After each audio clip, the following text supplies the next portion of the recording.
Calaroga Shark Media.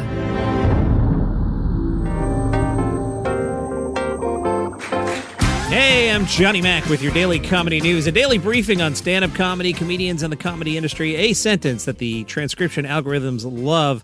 I saw a savage social media post from Guy Branum, this on Threads. I don't know what you call it. Is it just called a thread? I like when you just called things a tweet.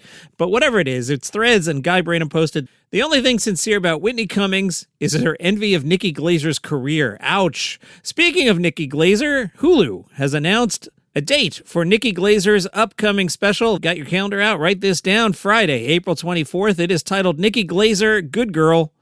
It's Nikki Glaser's first hour-long hilarious special, shot in front of a sold-out crowd at the fabulous Fox Theater in Glaser's hometown of St. Louis. Now, the hesitation you hear in my voice, I've pointed this out in the past. I don't think anyone's peak special has been their Hulu special yet. I think Hulu might be where you go when you've just crossed the top of the mountain and now you see the downside.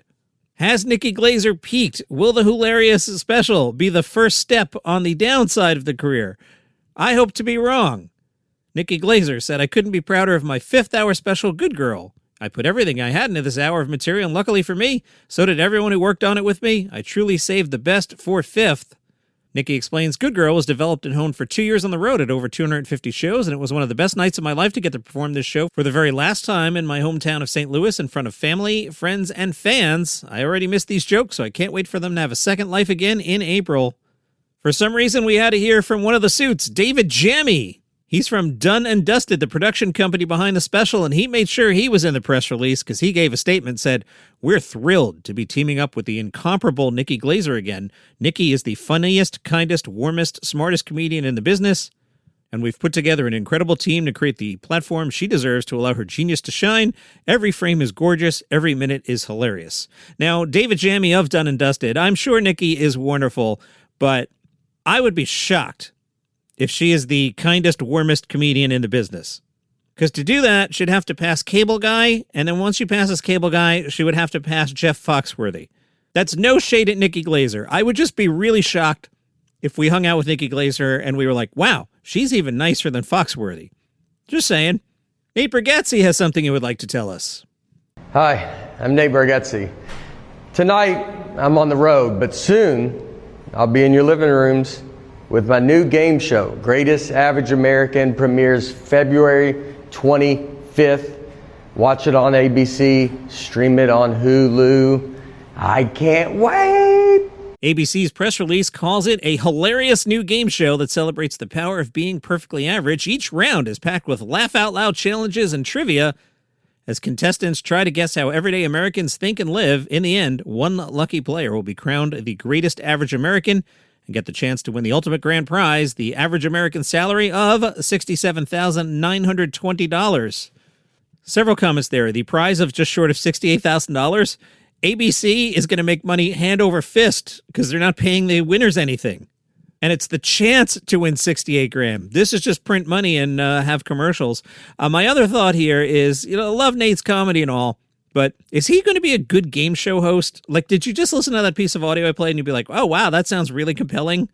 Nate clearly wants to stretch his wings. I'm not sure which awards he hosted. The Emmys? Was it the Emmys? I'm not sure he was great at that. I don't know. I don't know about this one. Rooting for you, buddy.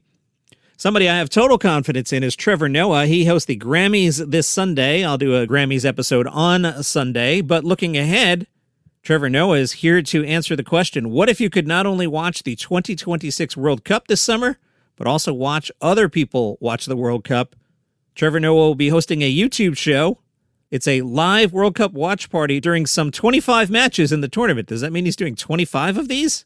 Trevor Noah will share a couch with friends, elite footballers, and top digital creators. I love the first two, and then the top digital creators makes me go, oh, no, not for Johnny Mac.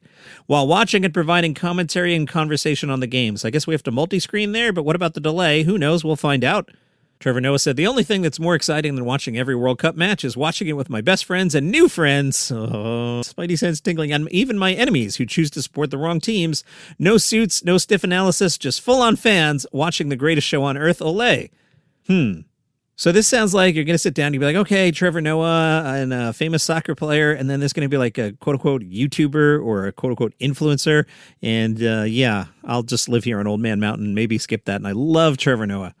Speaking of the Emmys, which I think Nate Bargatze hosted, I don't even remember which one he hosted. It was the Emmys, right? They are merging two categories starting this year.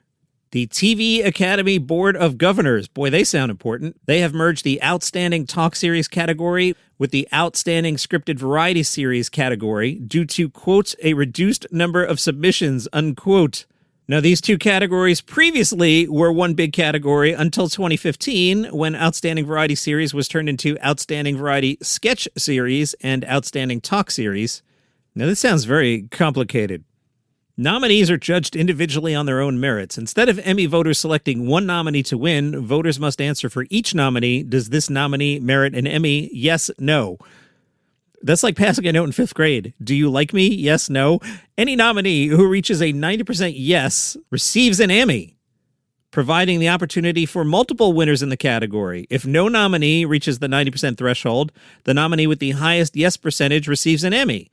That's dumb. That's really dumb. What are you doing? That's stupid. We don't want multiple winners. That's not how this works. I hate this. So, for example, hypothetically, the nominations are Last Week Tonight, which always wins, SNL, The Daily Show, The Late Show with Stephen Colbert, and Jimmy Kimmel. Are you not just going to give a yes to all of those so they're all going to win? What are we even doing? This is dumb. Hate it. Hate it, hate it, hate it, hate it. Star Trek ruiner Stephen Colbert was on with Seth Meyers. There's a combination. Colbert talked about his feelings about the upcoming end of The Late Show. He told Seth Meyers' 7 viewers, "It feels real now." It did not feel. I mean, I know it was real, but now there's 4 months left. What I really love is the people I do it with, and we've been putting together. I mean, these are people I've been working with. My shoemaker, Tom Purcell, I've known since 1988, and so we've all been together forever. Colbert said, so listen, you can do comedy a lot of different places. There's no place like the Ed Sullivan Theater, no offense, but it's really the people, and that's really what I'm going to miss more than anything. And we'll do something else together, but it feels real now. I'm not thrilled with it. People have been really into Ron Funches. He was on the new season of The Traitors, which I had to bail on. I couldn't deal with Michael Rappaport at all. But people seem to discover Ron Funches and really liked him. I've seen a lot of good things on social media about Ron Funches.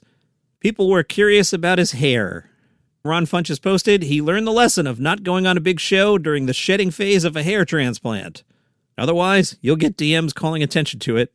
We are told the hair transplant shedding phase, also known as shock loss, is a normal and temporary part of the healing procedure when transplanted hairs fall out as follicles reset for new growth. But in the next post, showing himself with a full head of hair, he wrote, "But the comeback is strong." He added the soundtrack to Willa Smith's Whip My Hair to that post. He also shared an overhead back view of his current head of hair, which he captioned, "In case you thought I was hiding the back, we're at about 60% of the time frame." But then he posted a throwback shot of himself and said, "But found out bald me is beautiful, so who knows?" Let me bounce on over to the Facebook group, which is Daily Comedy News Podcast Group, and see how the voting is going. You have until the end of the day today to vote somebody off. Seeing some new names here. There's some Ron White votes. There's a Mulaney vote. A Seth Meyers vote. That's a good choice. Oh, wait, I'm not supposed to steer anything. Sorry. Take that back. Edit that out, somebody. John does the editing. Tig Notaro could be in trouble. So what do? You go to the Facebook group, Daily Comedy News Podcast Group. You write down a name. Sometime on Friday, I will tally up the votes, and then on Monday, I will reveal who was voted out. I've been thinking of you guys every morning. Longtime listeners know that I go to the National Donuts chain and I get a large iced coffee with caramel and milk. It has been so cold that I've been doubling up every day and getting a second coffee. I've been getting a hot coffee, and I'm normally not a hot coffee drinker unless I'm being all fancy and I'm in Italy sitting on the square somewhere after dinner. But normally, when I hit the chain, it's iced, but it's been so cold. I can't take the cold anymore. Anyway, that reminded me to thank the folks who have gone to buymeacoffee.com/dailycomedynews and bought me a coffee. That includes Deb and Andrea and Gary and Shannon and Mike and Kenny and Travis and everybody who's gone to buymeacoffee.com/dailycomedynews and thrown some money in the tip jar. Because lately, it's been double coffee for Johnny Mac. Another way to support the show is become a premium subscriber on Apple Podcasts. Open up the app. You'll see a banner there. It says Uninterrupted Listening. You click that. And then for $5 a month, you'll get this show without all the ads. And you get other shows on the channel as well, like 5 Good News Stories, which I host, and you'll get those ad-free as well. John Bon Jovi has thanked Uncle Floyd for what Uncle Floyd did for John Bon Jovi many years ago. On Facebook, John Bon Jovi wrote, "Uncle Floyd gave me a shot on his show first, before anyone. Thank you, Floyd. Rest easy, my friend." And apparently there are some folks who are popular on the interwebs called the Calogaris sisters. I was unfamiliar with them, so I did a Google. They say, "We're a sibling trio making fun challenge videos, adventure vlogs, pranks, and social experiments," okay? Well, apparently, they attended an open mic at the Hollywood Comedy Club. They were intending to perform stand-up sets and film content for their YouTube channel. The sisters are apparently openly displeased with the event.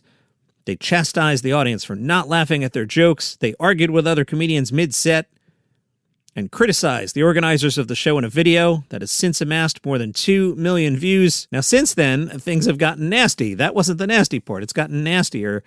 The Hollywood Comedy Club posted an official statement on their website. The club reiterated its claims that the sisters misrepresented their experience with the club, filmed comedians without their consent, and demanded special treatment during the show, all while behaving disruptively and ruining the experience for other participants.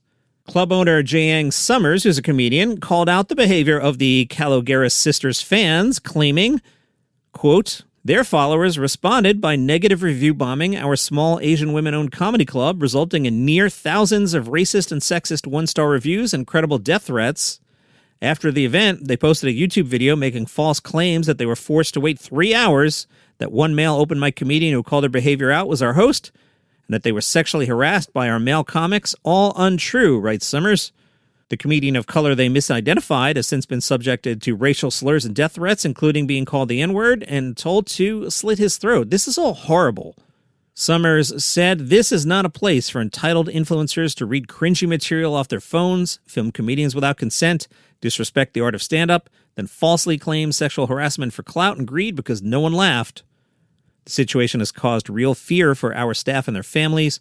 We're deeply grateful to the comedy community and patrons who understand how open mics work and why respect and consent matter." Out on the 800-pound gorilla today, Josh Edelman's The Jew Rogaine Experience.